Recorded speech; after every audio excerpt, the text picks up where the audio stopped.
Olá, olá! Boa tarde, queridos passageiros do Trem das Lives. Hoje domingo, 11 de julho, mais na metade do ano, hein, gente? E hoje é um dia, como todos os Trem das Lives, muito especial. Nós vamos receber aqui um especialista em super-heróis. Luiz Henrique Celari, criador do canal Hero Mania e apresentador da Warner Channel Brasil. Antes de chamar o Luiz, só queria pedir a vocês que, por favor, curtam o Trem das Lives no Instagram, no Facebook, mas principalmente no YouTube. Nós vamos em breve mudar a plataforma da gente para o YouTube, então é importante que você já esteja lá. Curtam lá no YouTube. Logo após a live, nós já vamos deixar essa live gravada aqui no Instagram e vamos subi-la lá no YouTube. Lá você pode assistir novamente a live, ou assistir caso você não tenha visto, e aproveitar lá os nossos mais de 70 vídeos disponíveis no YouTube. Deixa eu chamar o Luiz Celari. Muito obrigado pela audiência de vocês. Tá friozinho aqui em São Paulo, nos nossos estúdios do Alto da Pompeia. Ô, Luiz! E aí? Você tá bom, meu super-herói? Eu tô bem, o senhor? Tô bem, mas não me chama de senhor, hein? Super-herói chama outro de você. Escuta, eu queria te fazer uma pergunta inicial. Que super-herói que faltou ontem para o Brasil ganhar a Copa América? Porque perdemos dos argentinos. Faltou todos, né? Se tiver todos lá, ia ajudar. Faltou... Você sabe que... Mas, na sua opinião, o Flash faltou ontem? O Flash salvava, porque ele é o mais rápido, né? Ninguém ia pegar ele. Pegava a bola, saia correndo ali, entrava no gol direto. Luiz, conta um pouquinho da tua trajetória. Você está com 22 anos, você estudou propaganda e marketing, foi isso? Conta um pouquinho de você, eu tive uns por favor. professores muito bons lá, que me ensinaram muita coisa sobre marketing, né? Deixar claro, gente, para quem não sabe, ainda o Brengel, tanto o Valdo quanto o Brengel, que cuidam aqui do Trem das Lives, foram meus professores na faculdade. Tenho muito orgulho de ter tido aula com eles, aprendi muita coisa. E estou muito feliz de estar aqui, inclusive, por que vocês reconhecerem o trabalho que a gente faz lá, né? Terem convidado para cá, então eu já quero agradecer. E a trajetória foi basicamente do início do canal, né? Você fala? Eu comecei e tal. Eu já pensava... O Hero Mania, né? Você fundou o Hero Mania com 17 anos, é isso? Eu tinha 18 quando eu comecei a fazer já. Quando eu comecei o canal, foi em 2017. Eu tinha 18 para 19. Tá. O que te levou... Veja bem, tudo partiu de uma paixão. Como é que começou essa paixão pelos super-heróis? Pelos super-heróis, desde que eu nasci. Né? Porque como eu cresci aqui em São Paulo, né, num lugar complicado, não tinha muito coisa para você brincar na rua, esse negócio de infância de correr na rua, de brincar, aqui não tem. A maioria das crianças não tem isso hoje em dia. E na minha época eu também não tinha. Então, o que eu tinha mais eram os filmes para assistir em casa, as animações que passavam na TV, videogame. Meu principal passeio era ir no cinema, assistir filme, né? Com meu pai, com minha mãe, que também são muito fãs. Então, é desde que eu nasci, basicamente. Eu não lembro uma época que eu não assistia, né? Tinha uma locadora aqui perto de casa, meu pai alugava as fitas. É porque meus pais já eram muito fãs antes. O meu pai... Ele até contou esse dia para mim que ele aprendeu a ler assistindo filmes no cinema, que ele ia assistir legendado e ficava lá várias sessões para ele conseguir ler melhor e tudo mais. A minha mãe também é a mesma coisa, sempre foi muito fã, então foi influência desde quando eu nasci, praticamente. Vocês chegavam a ir juntos para o cinema, é isso? Sim, quando eu era criança, minha infância todinha. E aí minha irmã, a gente foi assistir o Homem-Aranha, do Tobey Maguire, que a primeira lembrança que eu tenho assim é estar no cinema lá assistindo. Assistir outros filmes também. Era basicamente o que eu fazia quando eu ia sair de casa. E em casa também assistindo. Você tem um super-herói de preferência, né? Hoje em dia tenho. Não, assim, eu tenho alguns, né? Por exemplo, se os da DC, a gente tem duas empresas grandes, né? Que são a DC e a Marvel. O que eu mais falo no canal hoje, o que eu mais converso com a galera é o Flash. Que eu comecei a gostar dele mais por causa da série. Mas se for pegar da Marvel, tem vários outros. Tem o Homem-Aranha, que eu gosto muito. Aí da DC também tem o Batman, o Capitão América. Mas o que eu mais crio conteúdo sobre, o que eu mais me divirto pensando é sobre o Flash, porque ele traz muitas coisas, além de super-heróis que eu gosto, que é ciência. Os poderes dele vêm da ciência, mexe com relatividade, coisa de viagem no tempo, outros universos. Então, todo o universo que engloba o Flash ali é o que eu mais me divirto, sabe? Conversando com o pessoal também. Luiz, você falou uma coisa interessante. A gente podia ensinar, não é? Muito nas escolas, se a gente pegasse as histórias, né? Sim. Às vezes, quando eu vou fazer os vídeos sobre, para calcular a velocidade que ele corre, qual velocidade seria necessária para ele voltar no tempo. Tem vários conceitos científicos que eu pego e coloco nos vídeos para explicar o que acontece na série. O pessoal gosta bastante. Porque se interessa, né, O pelo tema. Breno, o Breno está dizendo: Oi, Luiz, sou seu fã. Breno, obrigado. Oi, Uma Breno, série de tudo bem? amigos. Você chega a ter essa relação mais próxima com a audiência, escrever, trocar sugestões e tal? Sim, de vez em quando eu faço as lives lá no canal, né? E sempre leio mensagem do pessoal, respondo sempre que eu posso entrar ao vivo assim. E tem vezes até que eu encontro o pessoal na rua. Essa semana mesmo, eu encontrei duas pessoas que assistiam o canal. Uma foi quando eu estava indo lá para Campinas fazer o podcast. Eu encontrei o rapaz que vendia as passagens dentro da empresa lá. Ele reconheceu, ele saiu para tirar uma foto. Aí quando eu fui no McDonald's também, o rapaz que trabalhava lá conhecia. Então, tô sempre achando alguém aí que assiste o canal. Cara, me fala uma coisa.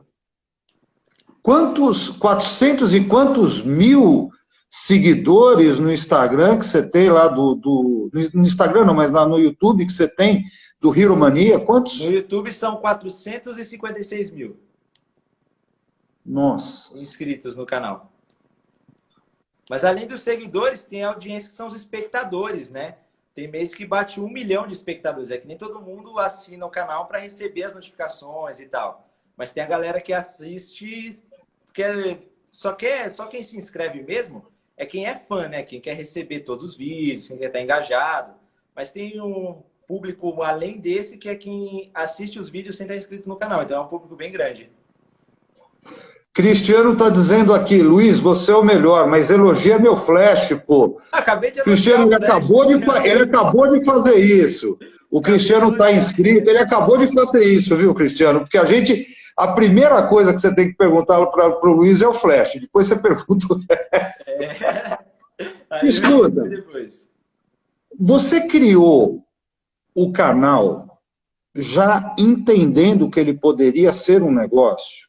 Sim, um pouco antes de entrar na faculdade, lá em 2014, 2015, eu já era muito fã dos caras que trabalhavam fazendo vídeo na internet. Tem o Whindersson Nunes hoje, que é o maior do Brasil. Eu assisti o Whindersson antes dele ter 100 mil inscritos. Eu vi o pessoal, eu vi o especial dele de 100 mil, aí vi ele crescendo e tal. Eu já acompanhava muito. Aí quando eu estava lá em 2015, época que eu estava na escola ainda no terceiro ano, vendo qual faculdade eu ia fazer, eu vi um movimento desses influenciadores indo trabalhar com agências de marketing para cuidar da carreira dele. Aí eu falei, bom, talvez então eles não seja sorte, né? Acho que o marketing é o conhecimento certo para fazer essa carreira andar. Então eu vou estudar marketing para trabalhar nessa área. Eu queria trabalhar na área de criação de conteúdo para a internet. Se não fosse o meu próprio projeto, eu queria trabalhar numa agência que cuidasse dessas coisas também. Aí eu já entrei na faculdade com essa mentalidade de aprender tudo que eu aprendesse ali para aplicar na internet. Aí o primeiro ano da faculdade foi só para aprender aqueles conceitos básicos, né? O Kotler, administração e marketing, entender qual o papel da publicidade e tal. Aí eu já passei esse ano todo pensando num projeto para fazer. E aí quando foi em 2017 é quando eu tive a ideia de fazer o Hero Mania. Minha irmã me ajudou muito, que o senhor conhece ela, deu aula para ela também, né? Ela que criou o nome, inclusive, do canal. Ela me ajudou muito nisso. E aí a gente foi trabalhando junto nisso. E aí tudo que eu ia aprendendo na faculdade nos próximos anos, que é mais afunilando, em todas as matérias eu ia buscando um jeito de aplicar aquilo nesse mercado digital, sabe? Por exemplo, quando a gente aprendia peça de publicitária lá, de, pô, ela tem que ter uma imagem bonita, tem que ter uma leitura boa e tal. Eu já ia aplicando isso para fazer as capas, para fazer o logotipo do canal, para desenvolver. Então, ele foi basicamente Você, assim, o projeto que eu queria fazer e também o jeito que eu tinha para poder consolidar o conhecimento que eu ganhava lá, para pôr em prática, para ver o que dava certo, o que não dava. me escuta uma coisa, você fez a logo do Hero Mania? Foi você que fez? Tudo que tem lá fui eu que fiz. Nunca ninguém trabalhou comigo. Isso é uma coisa. Primeira pergunta, como é que você chega num engajamento tão alto de 450 mil seguidores? Qual foi o pulo do gato aí? O pulo do gato é assim, é igual qualquer empresa que o senhor for abrir, né? Você precisa entender qual é a demanda do seu público, ver o que seu público quer e estudar formas de entregar isso da melhor forma para ele. Não adianta você achar que tem uma coisa mágica, assim. Então tem que trabalhar muito. Você tem que trabalhar para estudar a plataforma do YouTube, para saber como que ela entrega o conteúdo. O que o YouTube quer? Porque o YouTube ele quer uma coisa que às vezes não é o bom pro criador de conteúdo. Ele quer que as pessoas passem mais tempo na plataforma, quanto mais tempo elas ficarem, melhor. E ela quer vídeos que gerem interesse. Então você tem que criar vídeos que as pessoas tenham interesse neles. E ao mesmo tempo, depois que elas clicaram, elas têm que passar um tempo lá assistindo. Quanto mais tempo elas ficarem, melhor. Então, entendendo isso, o objetivo da plataforma, a gente cria as estratégias para criar os vídeos com base no que ela quer para poder entregar para o público. E aí, beleza, a gente entendeu isso. Agora, como eu faço para o público se interessar pelo conteúdo também? Aí eu tenho que conhecer eles, tenho que saber o que eles querem assistir, quais temas eles se interessam, o que faz eles se interessar por aqueles temas, o que eles assistem, como que o YouTube entrega isso para eles.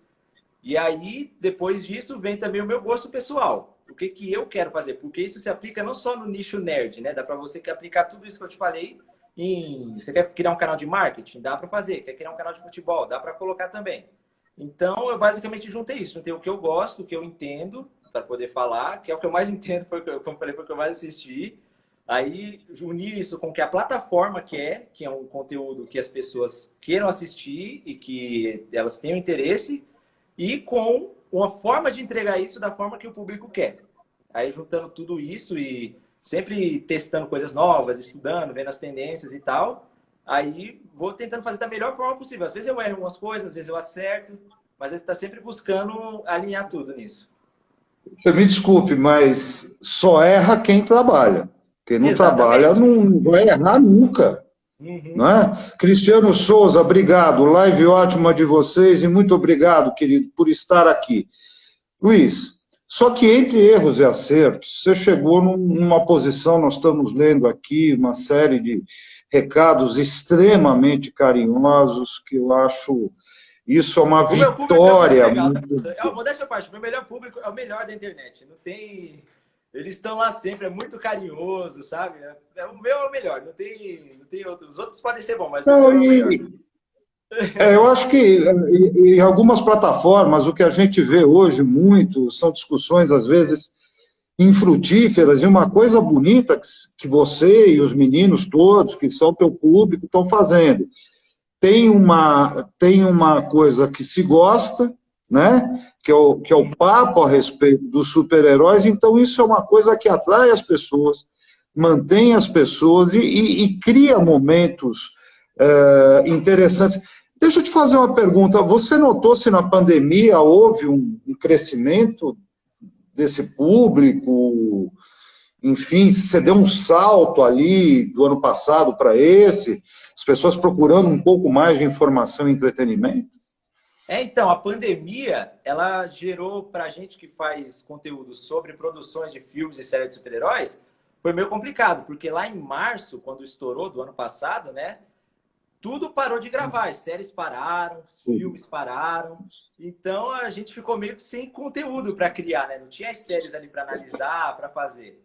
Mas aí aconteceu, eu dei uma analisada no mercado, aquela coisa da análise SWOT também, que a gente aprendeu na faculdade. Vê lá, ameaças, como você transforma ameaças em oportunidades, né?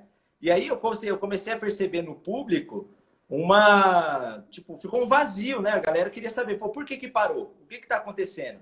Então eu comecei a criar conteúdo sobre os bastidores dessas produções, explicando como que o pessoal estava trabalhando, o que que os atores estavam fazendo, quando que ia voltar, falando das notícias novas e tudo mais.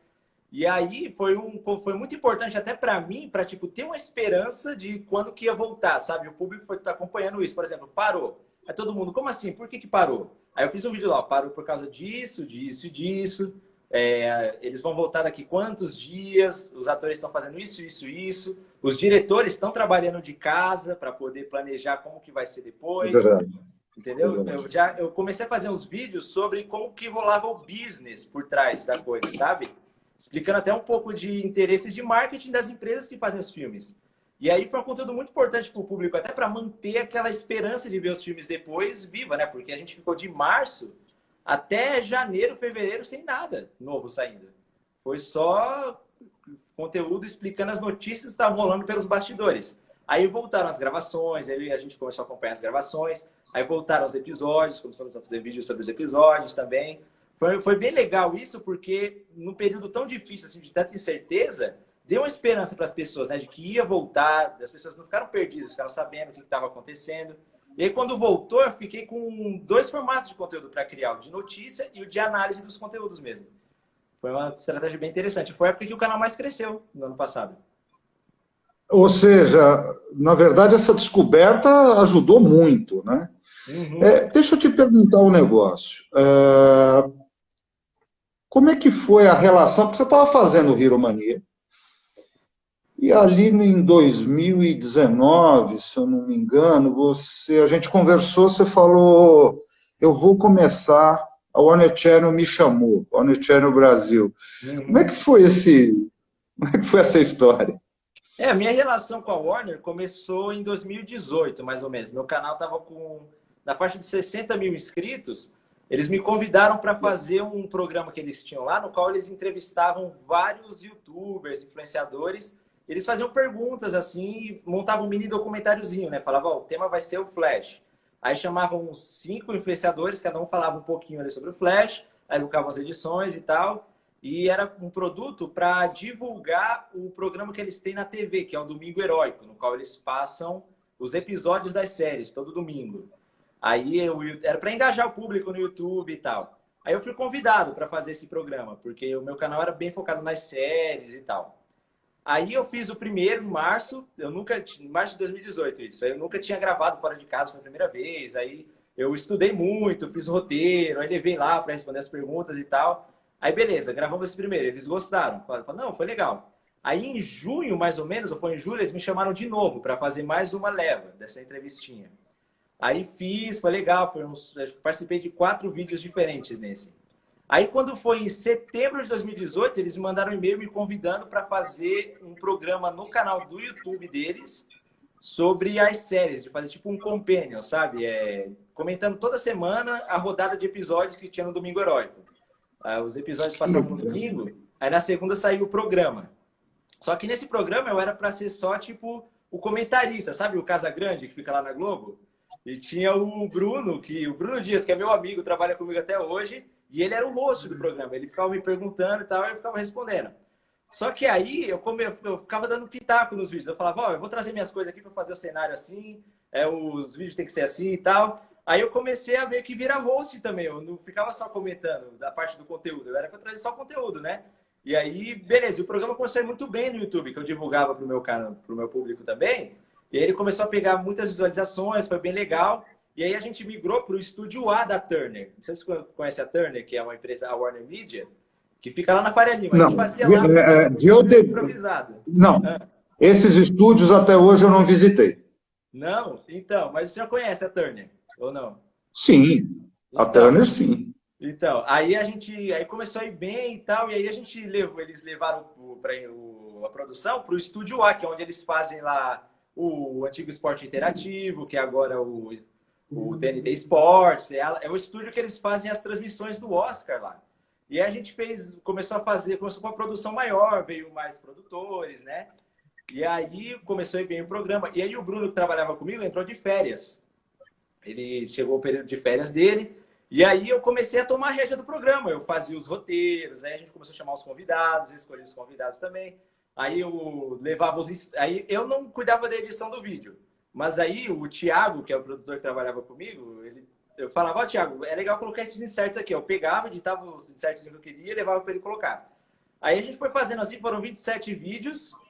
E aí, quando foi para a próxima temporada, eles me pediram para pegar a produção também, para eu fazer em casa. E ia juntar esse Inside com o Domingo Heróico, que era o outro programa que eles tinham, e fazer um só e juntar tudo para eu entregar para eles também, para fazer a produção. E aí a gente já Só um está detalhe. na Então, temporada. só um detalhe. Então, parte da produção do Domingo Heróico você está fazendo sozinho? Faço toda a produção. Eu produzo aqui no meu Toda? estúdio, faço roteiro, escolho as pautas junto com o Bruno, que é a produtora da Warner, que trabalha comigo.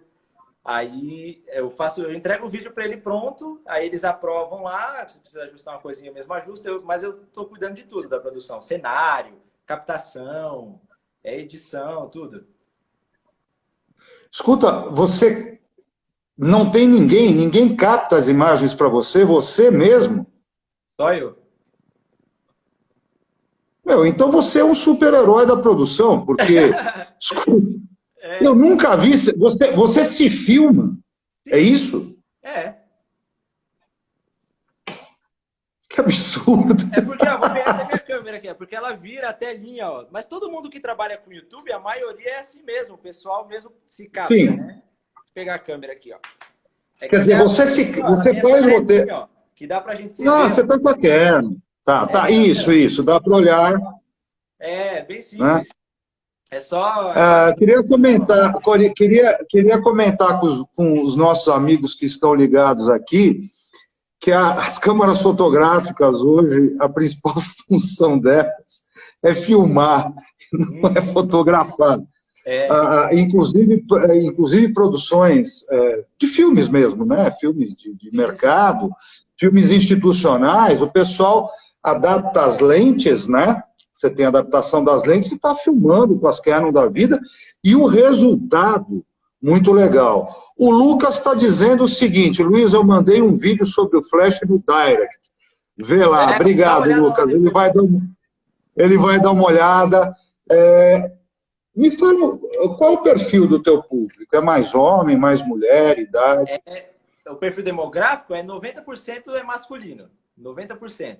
Tem muitas meninas também que gostam, que assistem, porque hoje em dia a gente tem mais produções com super-heroínas e tal, mas lá no canal a maioria são homens e entre 13 e 35 anos, a maioria.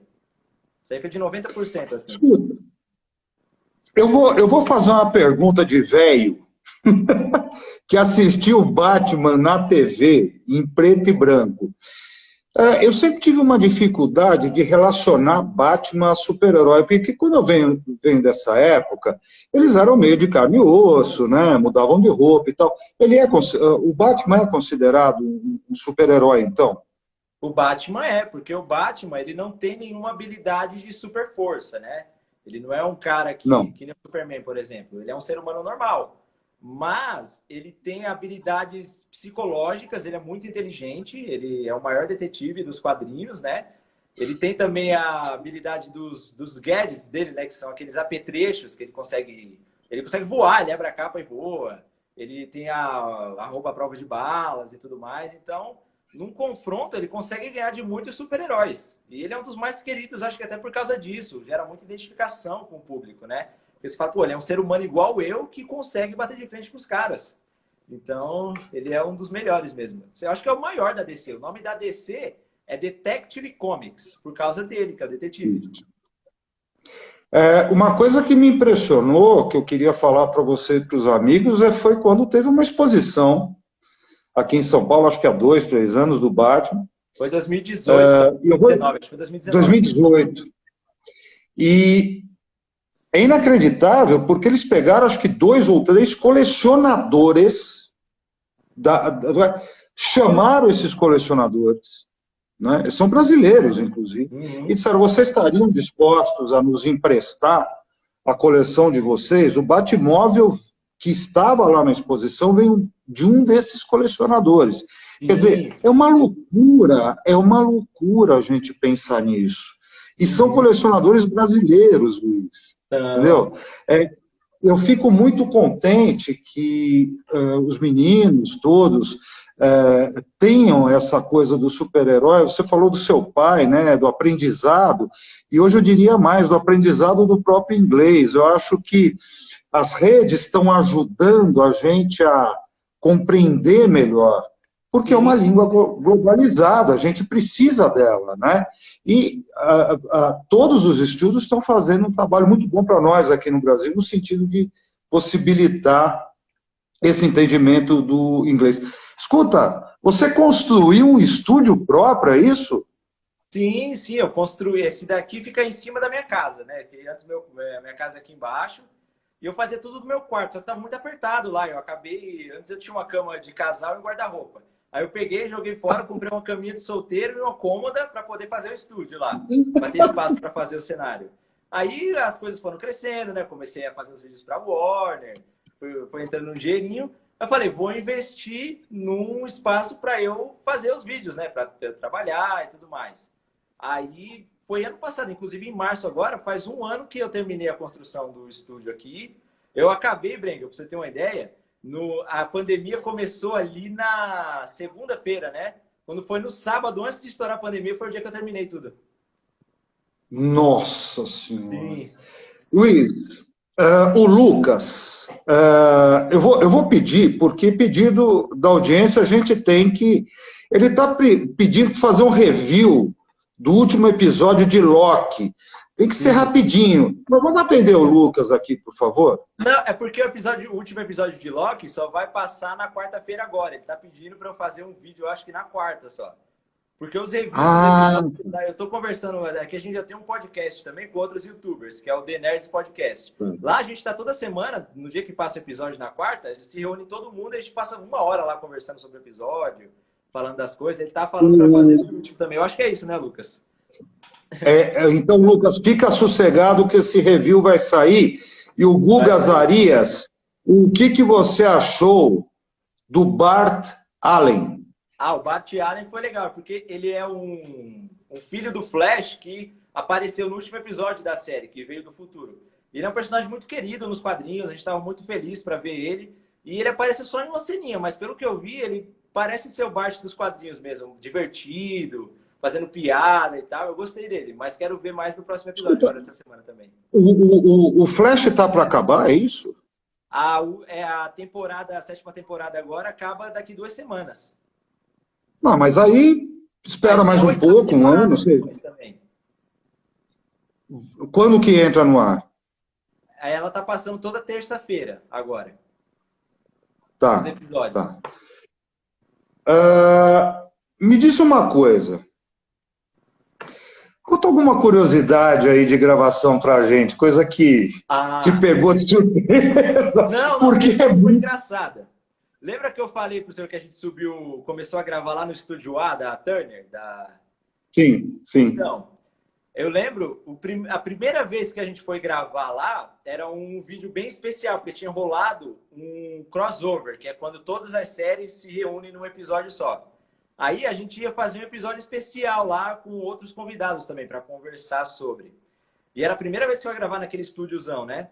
E aí, no dia da gravação, eu saí de casa cedo para poder chegar lá na hora e tudo mais. Só que aí quando eu cheguei lá na Faria Lima, começou a chover lá e travou a Faria Lima, ela ficou travada. Eu fiquei tipo 1 hora dentro do ônibus, ele não andava. Você já sabe como é a Faria Lima, né? Aí eu peguei na chuva, eu desci do ônibus e fui andando até lá, me molhei todo. Aí cheguei na Turner lá todo molhado, mas aí eu sabia, a Thelma, a moça que ajudava lá no camarim, né, arrumar e tal. Eu sabia que tinha lá um ferro de passar, um secador. Eu falei, não, quando eu chegar lá, eu seco o cabelo, seco a camiseta e gravo, porque senão vai atrasar muito. Aí eu cheguei lá todo molhado, tive que me secar e aí fui pra gravação. Ainda mais que esse monte de cabelo que você tem aí, eu não teria problema, mas o caso é meio complicado. Escuta, como é que a gente pode imaginar, porque hoje o streaming, ele é muito forte, né? Se você pegar a Netflix, se pegar, enfim, Amazon, Globoplay, a pergunta que eu tenho para dizer, para te perguntar é assim: os super-heróis movimentam bilhões de dólares anuais. Sim. Mas uma dessas fontes de receita importantes me parece ainda que lá ainda é a fonte de receita da bilheteria. Nós tivemos dois problemas aí. O primeiro é que a gente vê no mundo um decréscimo de bilheteria de cinema físico, ir ao cinema, em função do streaming. O segundo foi a pandemia.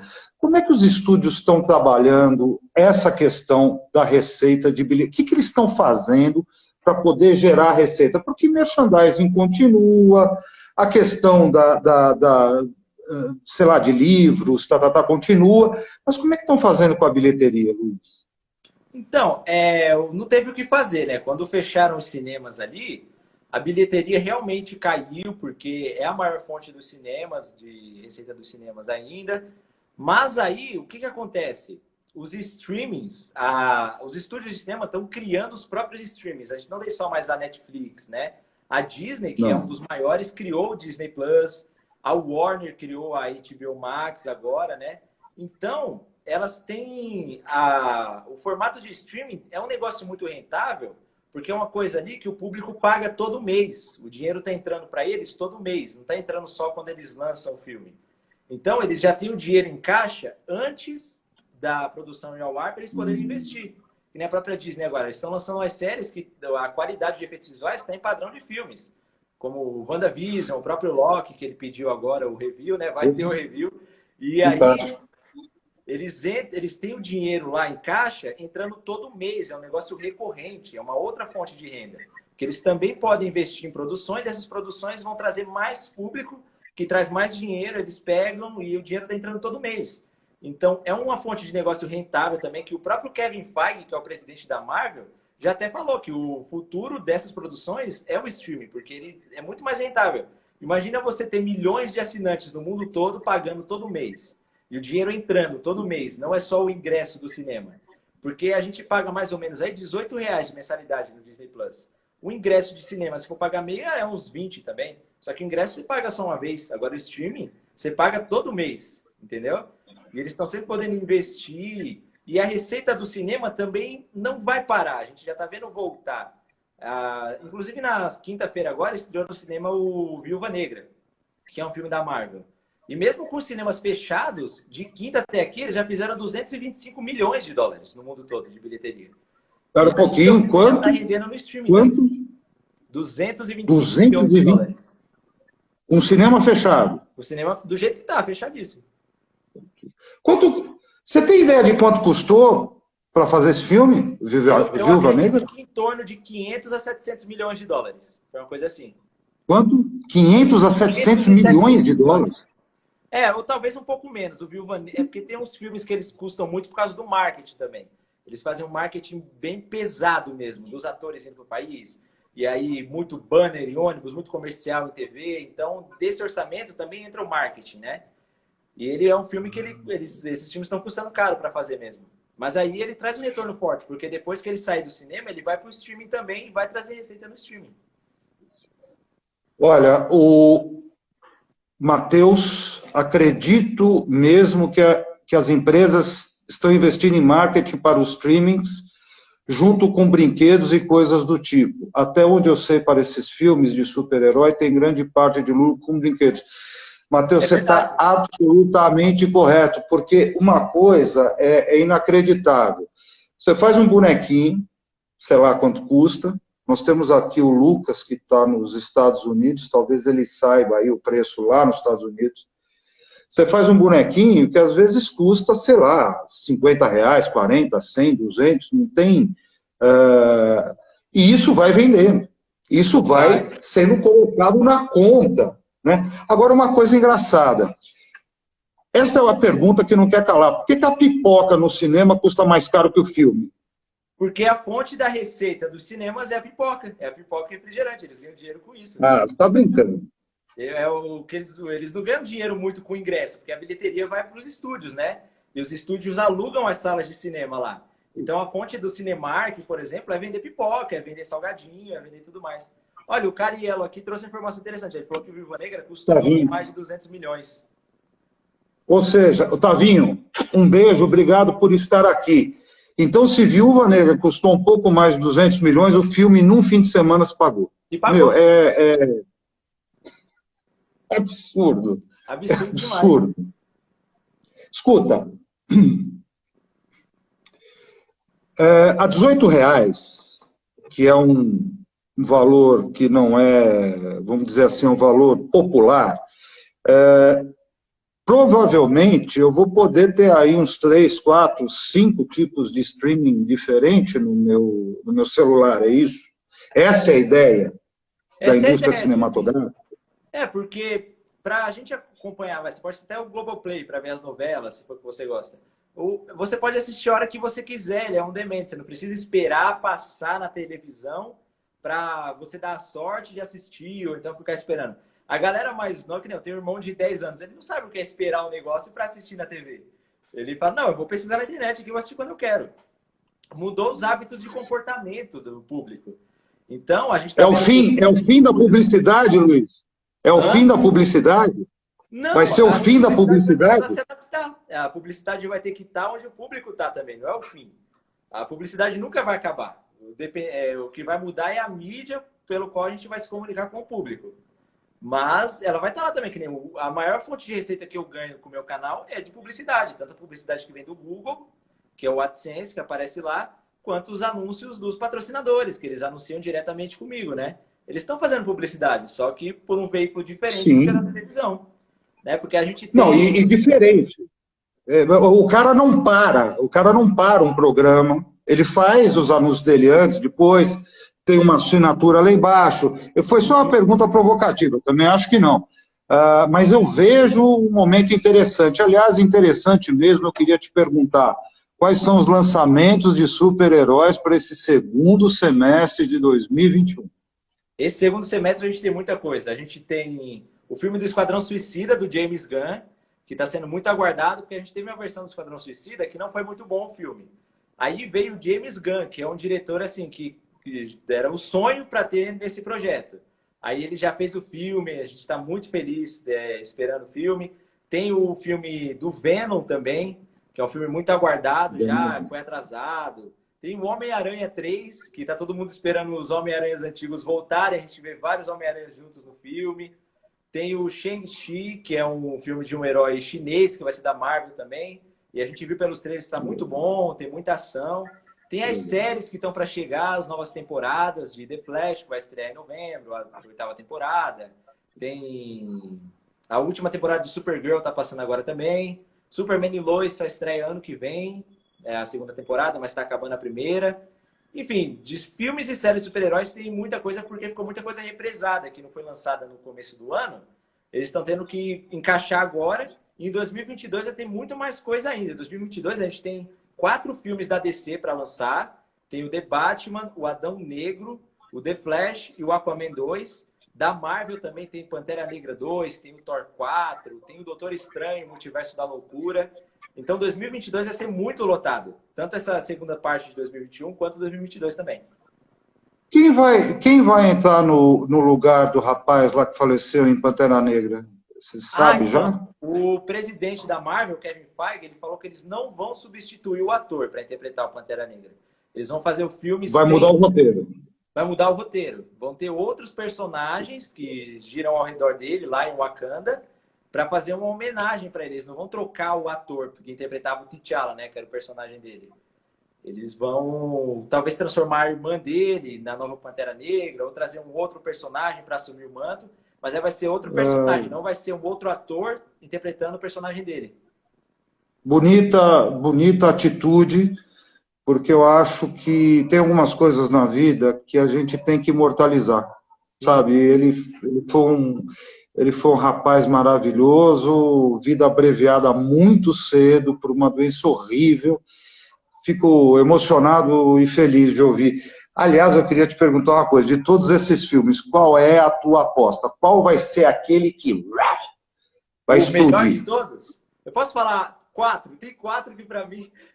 Não, não, mas calma. Ó, é porque eles são por razões diferentes. O primeiro é o Homem-Aranha Sim, 3, que é o que a gente está criando mais conteúdo lá no canal agora, porque tem a expectativa dos outros Homem-Aranhas voltarem também. Ele vai envolver multiverso e tal. Então ele já vai ser. A gente está numa expectativa muito grande para ele. Tem o The Batman, que é o reboot do Batman depois de tanto tempo já, que vai ter o Robert Pattinson. E ele vai vir com uma linguagem totalmente diferente. O trailer, cara, quebrou a internet quando saiu em agosto do ano passado. Porque ele vai ser um derrubou. Batman ali mais Derrubou. realista, sabe? Ele fazendo o traje. Enfim, se o senhor assistir o trailer, você vai ver, é muito bom. Tem o The Flash, que é o filme do Flash que nunca teve, vai ser o primeiro filme do Flash da história, que vai estrear em novembro de 2022. E foi um filme que a gente está esperando há muito tempo já também. Há muito tempo. Eles tinham marcado a estreia para 2018, e aí ocorreram problemas na produção, a Warner mudou de ideia na linha criativa e tal, mas aí eles já estão gravando o filme e vai ter a volta do Batman do Michael Keaton, lá de 89, vai aparecer nesse filme do Flash agora. O Michael Keaton. Espera um pouquinho. O Michael Keaton vai voltar como Batman? Como Batman, no filme do Ele tá Flash. mais para voltar como avô do Batman, rapaz. Mas tem o Batman velho nas histórias dos quadrinhos, que é o Batman do futuro. Que ele é tipo, imagina o Bruce Wayne do jeito que ele é, mais velhão, com muita experiência. Vai ser muito da hora ver ele. E tem também. Pode falar. Desculpa, sem te cortar, mas o Michael Keaton, para mim, fez uma das atuações mais, como é que eu vou dizer para você, incisivas do Batman. Ele tem um jeito de atuar muito especial. Eu vi outros filmes com ele na carreira, mas eu acho que o Batman, para ele, foi um filme, para ele como ator, tá? Que fez muito Sim, bem. sim. Por favor, continue, desculpa. Ele Que vai voltar mais? 30 anos depois, né? Ele vai voltar, imagina, 30 anos depois de fazer o personagem, ele vai voltar agora.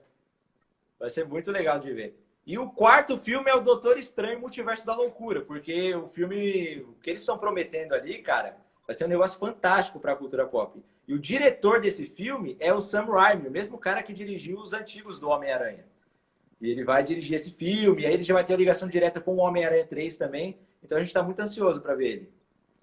Esses são os quatro Uma principais coisa, filmes que eu estou vivendo para ver.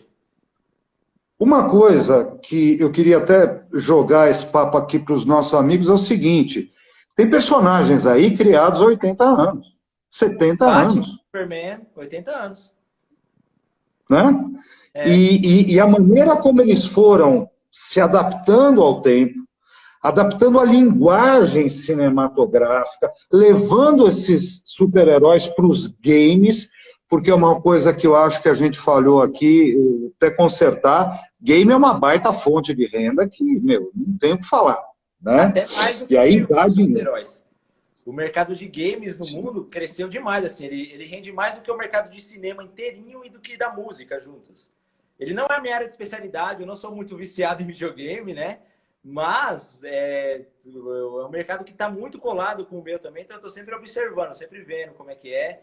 E ele cresce muito, é muita coisa. Os games de super-heróis, já que a gente está falando da DC aqui, um jogo muito marcante para o público da DC é o Injustice, que é um jogo que você controla os personagens lá, e é muito bem feito, é maravilhoso. Então, games também é uma área muito legal. O Marcelo Henrique está perguntando se você viu Viúva Negra. Eu vi na sexta-feira. E aí? Então, ele é um filme que ele chegou atrasado. É o que, olha lá, o Lucas Coelho até perguntou aqui o que eu achei. Cara, ele era um filme para ter estreado em 2014, velho. Na época que a. Porque ele conta a origem da Viúva Negra, né? Que é uma das personagens da Marvel. Só que no filme de 2019, que foi o Vingadores Ultimato, ela morreu no filme. Aí esse filme veio agora para contar a história dela. Só que ele veio muito atrasado já. Se ele tivesse vindo em 2014, naquela época que a Marvel tava, que contou o Capitão América Soldado Invernal, que ela fazia muito parte da história ali também, ia casar direitinho com a história, sabe? Eu não vou dar. O Wanderson até falou para não dar spoiler aqui, então eu não vou dar spoiler. Não, Mas, Wanderson, ele não... Fica tranquilo, fica tranquilo. é, Escuta, houve uma comoção com Vingadores. sim. As pessoas saíram chorando do cinema. Explica isso para mim. Cara, é porque para quem é fã desses filmes, ó, a Marvel antes dos Vingadores tinha feito mais ou menos 22 ou 21 filmes, montando todo esse universo, com personagens de tempos diferentes, de poderes diferentes, tinha personagens ali que nunca tinham se encontrado. E no Vingadores Ultimato foi uma história que uniu todos esses personagens da franquia.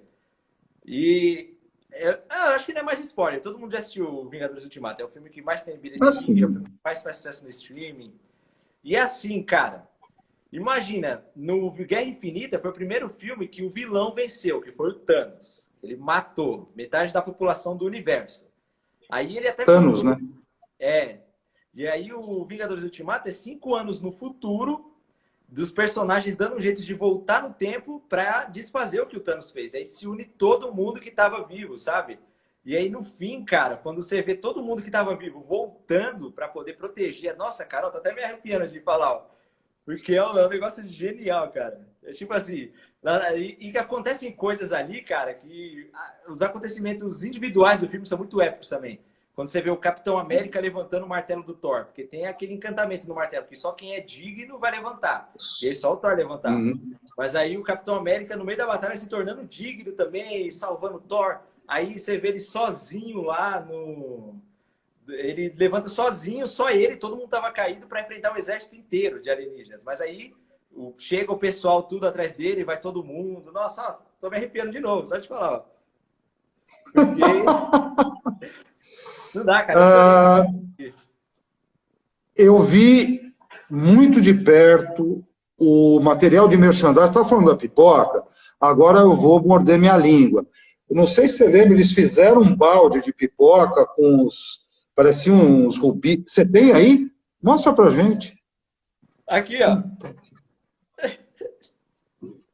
Cara, guarda isso que é uma relíquia. Isso é uma Isso aqui é a relíquia. Deixa eu ver relíquia. de novo. Eu tenho Por dois favor, aqui, deixa eu ó. ver de novo. Aqui, Deixa eu ó. ver de novo. Esse vale a pena pagar. Vale a pena. Eu acho que foi uns 60 contos isso aqui. É. Ah, mas veja bem, eu acho que para a gente deixar na casa da gente e nunca mais jogar fora.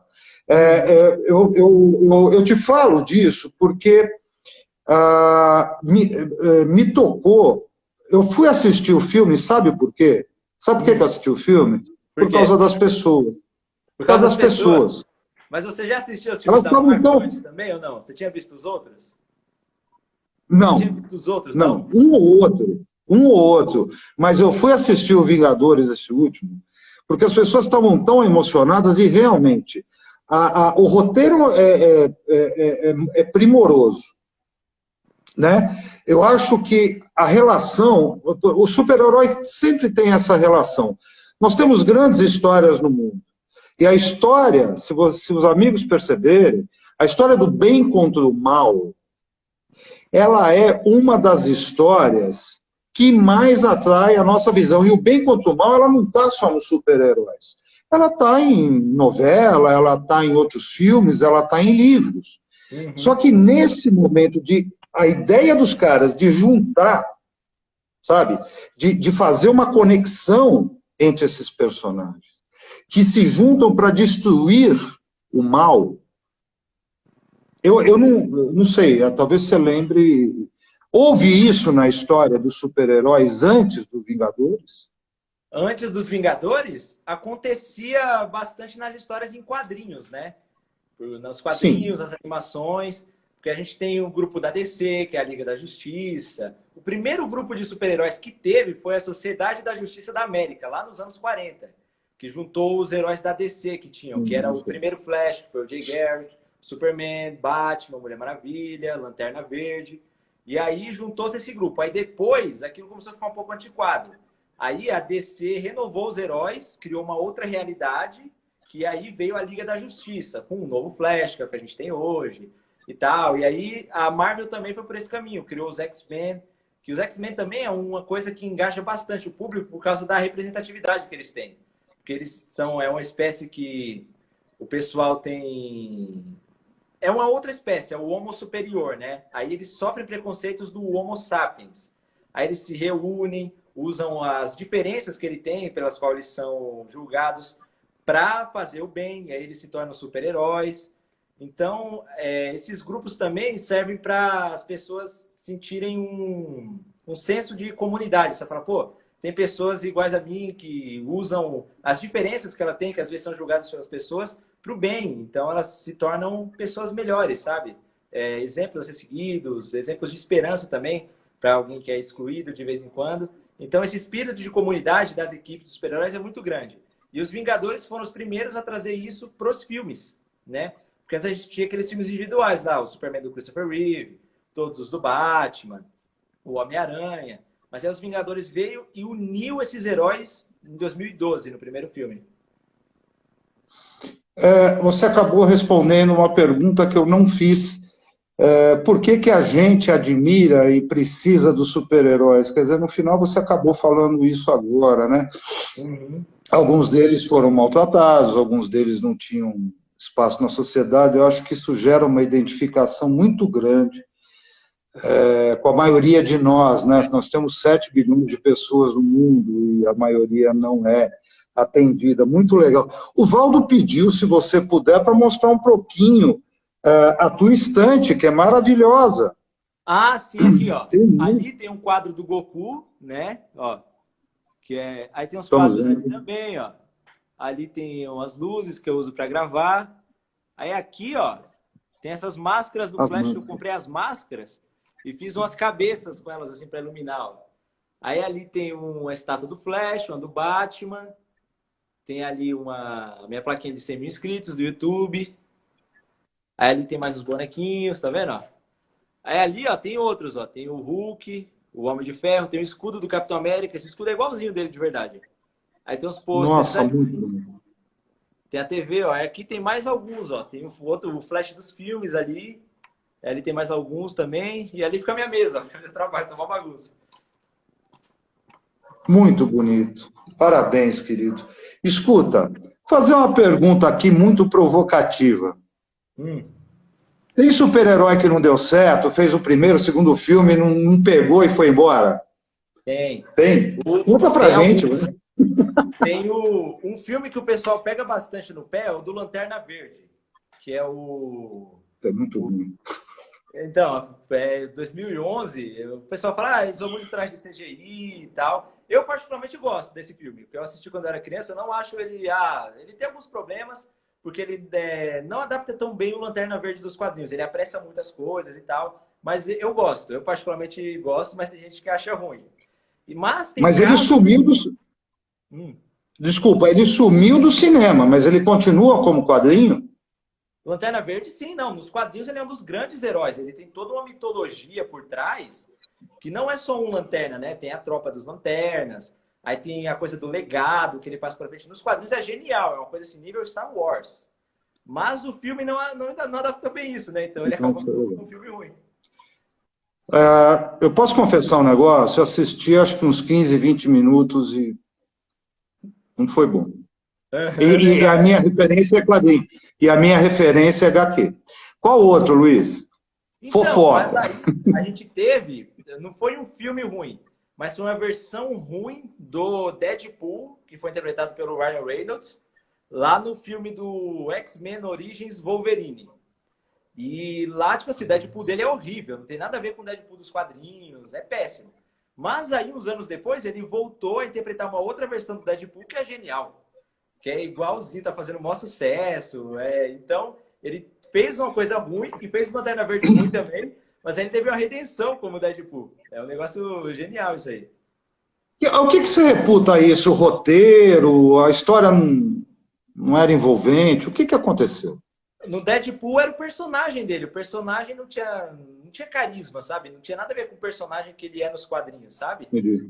Ele era tipo, eles fizeram uma outra coisa ali que era muito ruim. Por exemplo, nos quadrinhos, o Deadpool é conhecido por ser o mercenário tagarela, que fala muito, que faz piada, ele quebra a quarta parede, ele é o mais zoeiro dos quadrinhos.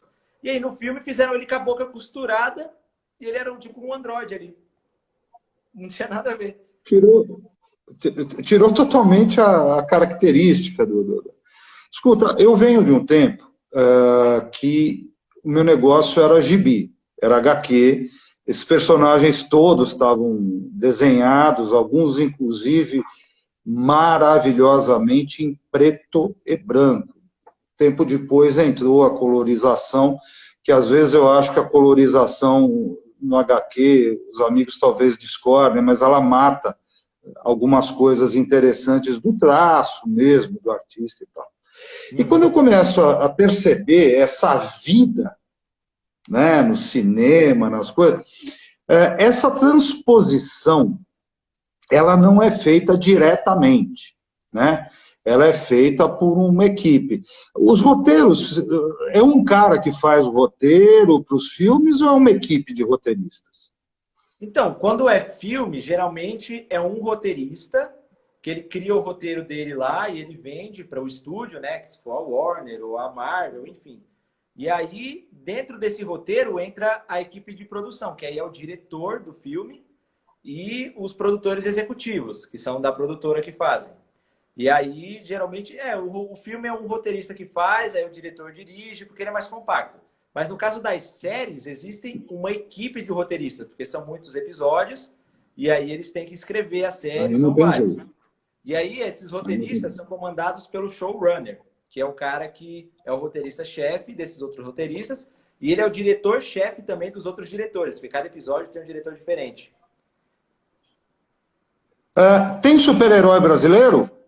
Tem um filme do Doutrinador, que é um super-herói brasileiro que está lá na HBO Max, que é um serviço de streaming da Warner. E além desse, tem alguns outros também, mas o que eu mais conheço por causa dos filmes é o Doutrinador. Querido, Ah, e a gente o tem trem das também, lives. tem uma versão da Mulher Maravilha brasileira, que é a Yara Flor. Ela foi criada pela DC recentemente, foi esse ano ainda que saiu a primeira HQ dela. E ela nasceu no Amazonas. Ela é uma Mulher Maravilha que nasceu, que eles iam até fazer uma série dela, só que o projeto acabou sendo cancelado. Mas é uma personagem brasileira. E na HQ eles criticam ali a corrupção no Brasil, é mó da hora.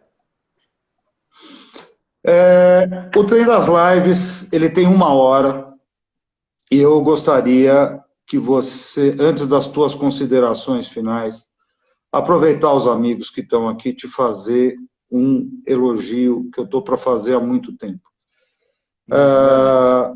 Você é um empreendedor, você é um rapaz extremamente inteligente, trabalhador, sempre foi um aluno muito aplicado, mas, acima de tudo, você pegou o trem da vida, né? Mirou o trilho que você queria, tornou-se um empreendedor.